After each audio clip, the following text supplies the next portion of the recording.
happy Tuesday, our Monday. Hope everyone had a long, nice weekend. This is Run It Back. We got Boogie, we got Lou, we got Chandler. I'm Michelle, guys.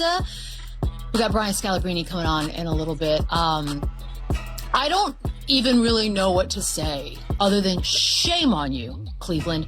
Shame on you. That was unwatchable garbage. But congratulations to the Knicks and their fans. 130-93. An actual just killed them. Swept them, killed them. Cat had 19, 14, 2 steals, 2 blocks. OG was 17. Jalen Brunson had 15 and 5. Donovan Mitchell did finish with 31. I hope that hurts Cleveland, watching them celebrate on your floor like that.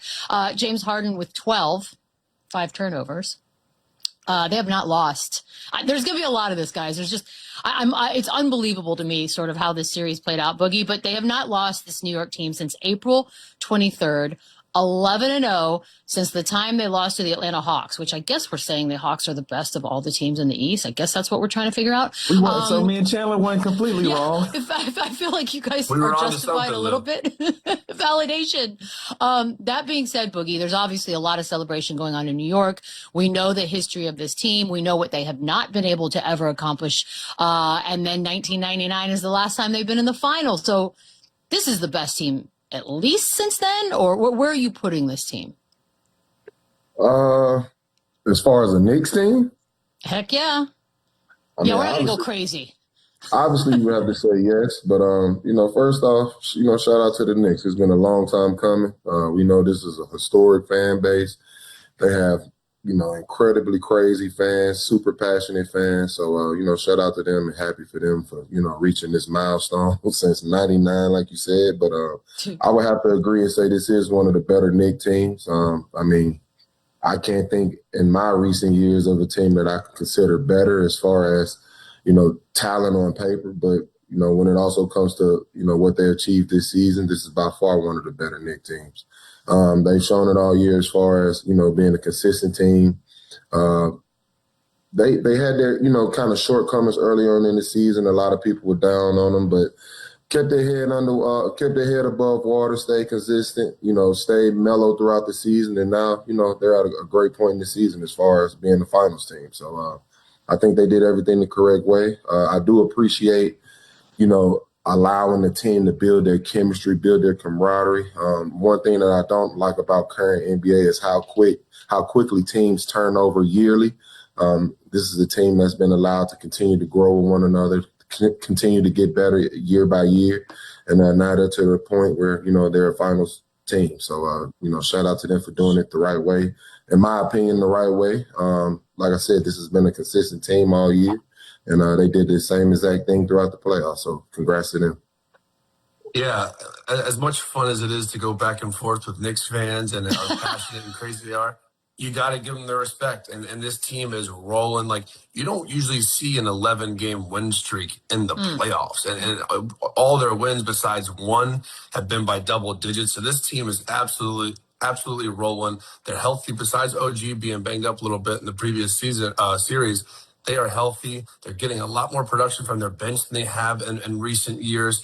Jalen Brunson has just been phenomenal. Landry Shamet, he's been unconscious from three. So they're getting production from everywhere. They're dominating the offensive glass and just killing it on rebounding. And Mitchell Robinson, what he's doing off the bench. So this team is rolling. They are on an absolute heater right now. And it's the best case scenario because the other two teams on the other side are just beating each other up and looking like they're going game 7. So the Knicks are able to get that rest and get fully healthy and get prepared for either team that they see. But you got to give them their flowers. You got to give them respect. They are doing it on both sides of the ball. They are not turning it over as much as they were. And all season long, they've kind of been up and down, right? They've always had the talent. They've shown flashes of brilliance. They've shown inconsistencies. But right now, they're in one of those momentum roles right now where they can do nothing wrong. They're locking up. They're scoring the basketball. Think about their quarters. Think all quarters last night. They held them in the 20s. Like that doesn't happen really anymore. And keeping on teams under 100 points is impressive. So they're doing it on both sides, and it's been a hell of a season. And again, there's always going to be dramatic storylines with this team, or should we trade Cat? Is Jalen the best player ever? Is Mike Brown going to get fired? they're going to the NBA finals. And like Boogie just said, they have that consistent core. They have the OGs, the Bridges, Brunson. They've been together for a while now, and that's paying off. So you can see the familiarity and the comfortableness that they have. So congrats to the Knicks. They're going to have a dogfight whoever they play in the finals, but that's how it should be, and that's probably how they want it. Also, as the person who handles the superstition on this panel, they also beat the NBA Cup jinx. So that's something that's working. Yep, I got y'all. Lou, the historic run it's not a secret. Winning margin of 39 points in these series, each one, which I don't even understand the math. The talent has been there, obviously. It's the clicking that's sort of been come and go as far as the Knicks go. But however, they're going to face Thunder or Spurs. And like Chandler just alluded to, it's probably going to go 7. So these guys are going to be tired, exhausted, and beat up by the time they see New York. New York could win the finals, Lou. Yeah, like we keep talking about the Western Conference like they untouchable. You got to give credit where it's due. This New York Knicks team, they 8-0 in that last 8 playoff games, 11-0 before that. So if you look around at what they've been able to accomplish, like Chandler just alluded to, like Boogie just alluded to, let's think about the conversation we were having about this team and their journey, right?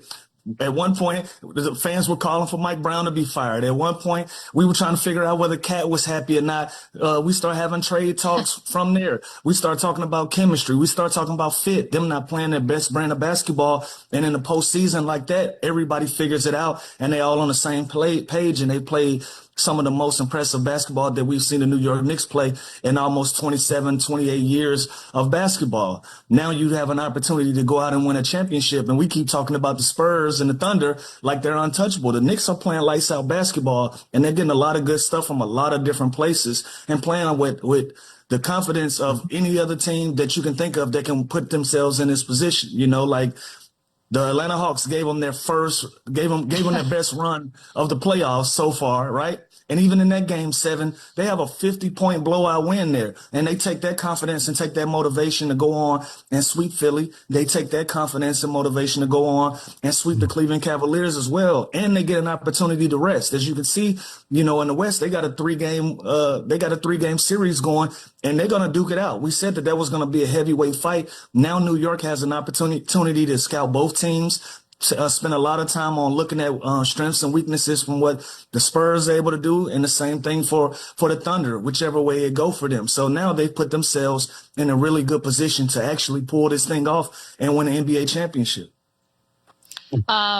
It's funny. I don't know if you guys feel the same way I do, because we talked about the Mike Brown of it all, and they did fire Tibbs for not getting past that point. It feels like there's an entire reset that's just been put into place in New York with this organization, because Brunson, Cat, Bridges, and OG all under contract for the next 2 years. Chandler, call me crazy, but like no matter what happens from here on out, they're good now. Yeah, like the reset button has been hit. They should be allowed to marinate.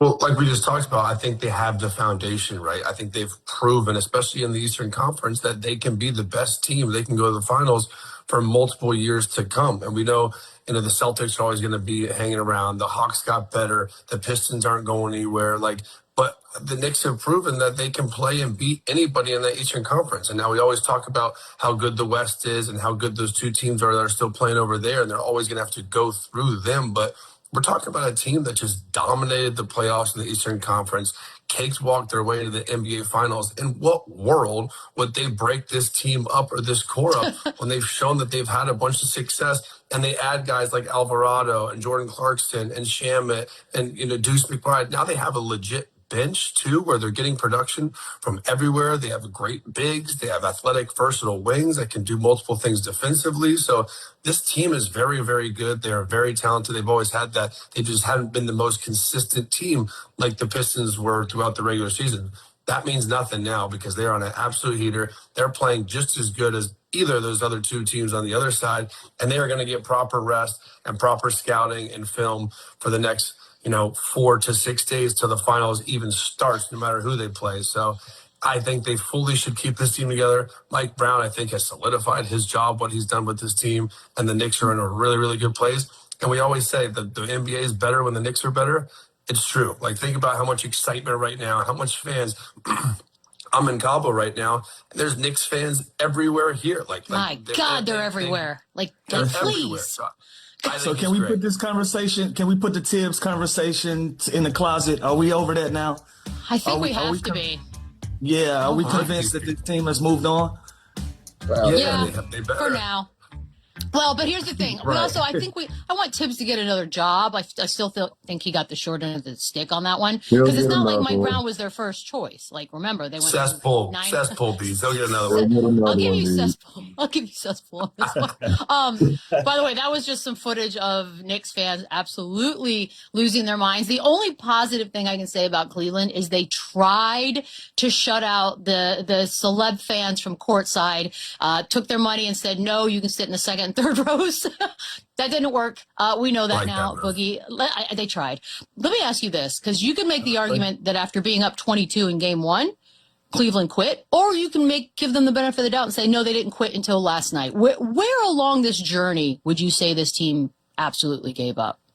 I would say I didn't see much of a fight or an effort outside of that, that 20-plus point lead game one. After that, it seemed like it was a team that wasn't really interested in competing or trying to advance to a finals. And I'm on the outside looking in, but the force, the fight wasn't really there throughout the rest of the series. It kind of looked like it kind of looked like fluff until towards the end, and they could just kind of the term I like to use is tuck your tail. It seemed like they tucked their tail after the first half usually, but just didn't seem like a group that really, really wanted it. There's a lot of things you can kind of dissect as far as what you think went wrong with Cleveland, but I keep it pretty short and brief. It just didn't seem like a group that was there to advance. I think they lost something. I think they lost something with no Schroeder. Once you see no Schroeder in a game like that's not going to give you physicality, not going to give you that toughness that they needed. I felt like they lost a lot right there and one of their best role players. Other than that, nobody else competed. I'll say it. I think last night they had to make a decision whether they wanted to get back on that plane or not and do this again. And I think they made the decision. We cool. We outgunned and outmanned, and we're going to stay right here in our building, and we're going to lose it like this. I didn't see a lot of competitive fight last night. Like last night, you let a team go out and get almost 40 points in the first quarter. That should tell you everything you need to know about where they were competitively and them trying to give themselves another opportunity to compete in this series. I didn't see it last night. You know what this reminded me of, guys? Like, that last game before All-Star Weekend when, like, you kind of start thinking what plans we got, when is the flight, where are we going? I feel like once they got kicked in the mouth early last night and they went down double digits, it was a wrap. And I was all over the Knicks last night because of that exact reason. Like, dude, are we really going to get on a plane and go back to New York just to lose in 5? Like, and it just feels like they were just defeated right off the rip and they never had a chance. And there was a level of them quitting because they just knew the series was over and this game was over and they're just going to pack it in. And hey, we made it to the conference finals. We still got our young guys, our core under contract. We still have a lot of talent, still have a good coach. Like, I think that starts playing into when you get down the way they got down. I mean, they got their ass kicked, and this was over. This was over before it even begun, really. So I think there was a moment in time where, like Boogie said, they can just tuck their tail and pack it in early. And the Knicks did a great job making that a point to get off to an early start to allow them to do that. I just think this Cleveland team never showed that, we've seen teams get down 22, even lose games after being up by that much. They just never showed that they were that team that would be able to do that as far as like mental strength was concerned, which is exactly how this played out. They did go down 3-0, and Kenny Atkinson, one of many interesting takes he's had during this. Here he is on the analytics after being down 3-0. Analytically, I think we've won I said 3 out of 3. We're 2 out of 3 in the expected. I don't know if you guys follow that. Is it an expected score? And we won 2 out of 3. And I know you're looking confused, but I'm not. There is really, if you believe in process and all that, like man up. So take that later. What in the hell does that even mean? Anybody who wants to take the analytics route on this bad boy? Boogie looks like he's ready. And listen, I've been consistent in how I feel about basketball. You got numbers guys and you got vibe guys. I'm a vibe guy. I'm a vibe check guy. I got to go out there and look you in your eyes and say, are you willing to compete? I don't care about numbers. I don't care about what the numbers say works best for us. At some point, you got to throw that in the trash can and you just got to compete and play basketball. So on paper, whatever analytical numbers they were looking for to say that they won a game, it didn't win a game. It didn't win a game, brutal. Coach. So I don't want to hear this if I'm a fan. I don't want to hear this if I'm the front office. And I damn sure don't want to hear it if I'm in uniform. Is that a nice way of trying to ease over the pain of being down 0-3 at that time? Whatever the message was that he was trying to get across, optically, this just sounded bad. It looked bad. And it sets the standard for your team. And I've said it publicly, man. I love Kenny Agason to death. This is one of my favorite people that I've ever worked with in the business. He's responsible for getting me back on my feet in my career. After I tore my ACL, we worked side by side every day of the week. But this messaging is just bad, man. I got to call a spade a spade. The messaging was bad. So, you allow a lot of analytical guys into the game and think that's the way to win a championship. And this proved that it's not. It's a great asset to have, to combine it with the things that you need to do physically on the floor to win a basketball game. But it shouldn't be your end all be all. I didn't love this message. Yeah, it's almost like saying the sweep wasn't as bad as it looked, like, because analytically we were right in it. Like, I think that's maybe but that's like Lou just said, though, that means nothing when you get outworked and outplayed and out-rebound and turn the ball over way more and give up 50 points in transition. Like analytically, that means nothing. So I just think, again, like Lou just said, I want to see those analytical stats. Optics-wise, like, it's just a soft message to me. It's like, well, analytically, we hung in there, even though we got punked for 48 minutes for 4 straight games. It means nothing. This guy also said that James Harden is one of their best perimeter defenders, which is like, I don't know how you can watch the film. I don't even care analytically what it says. Like that Jalen Brunson end of game there in game 1, like you just can't. You can't say that kind of stuff when it's not true. Like, and so analytically, I get it. It's the one thing I do agree with what he said. He said the season was not a failure. It ended sour. Hold on. At the end of the day, they did make a trade. They did go to the Eastern Conference Finals. They did get further than they ever have with this group. To say it's a failure, I think, is a stretch. The way it ended sucks. It's like the Pistons season. Like that was a shitty ending to a great season. The Cavaliers, I think can hold their head high, at least getting to the Eastern Conference Finals and having their core come back and hopefully run it back. But I feel like we're saying this every single year about this team. Like, they always leave us wanting more.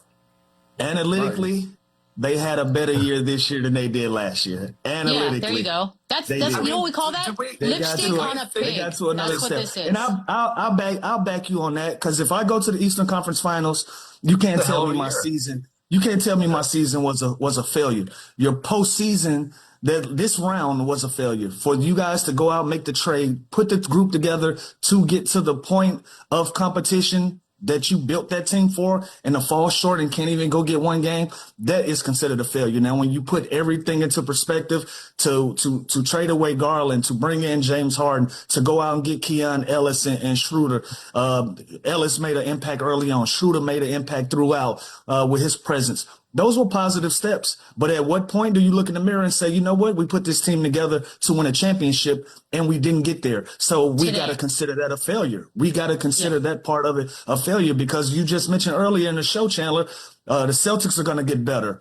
New York Knicks are where they are. Detroit is going to come back with a vengeance. Nobody is going to wait around for you guys to continue to slowly build step after step, block after block. Some of these teams are going to skip steps and they're going to get there. Atlanta Hawks, they'll be active this year in trying to make their team better. So everything around them is trending for them to go backwards if this is going to be your response to getting swept in the Eastern Conference Finals. So is it a complete failure? No, but you got to take some accountability and say we didn't reach the level that we wanted to reach with this group. I don't think it's a failure at all. I think they achieved more than they did the previous season. So when you look at it in that way, obviously that's progress. That's progress. We all can agree on that part. Yeah, but as far as the I don't agree. analytics go, that's my whole issue with it. One, analytics can't determine fight. Analytics can't determine heart. Analytics can't determine leadership, and that's all three things that this Cleveland team was missing in this series. So to throw out, all these analytical stats is kind of smoke and fire. It's pointless. So I don't agree with that part. I think it's absolute bullshit, to be honest. But as far as their overall season, I would say it was a success. They made a big splash when they decided to trade for James Harden and trade away a young asset in Garland. And it was the first time All-Star as well, if I believe. But, to make a splash like that mid-season and then end your season with a conference finals loss, I wouldn't necessarily say that's a failure. So looking at it through that lens, they had a successful season.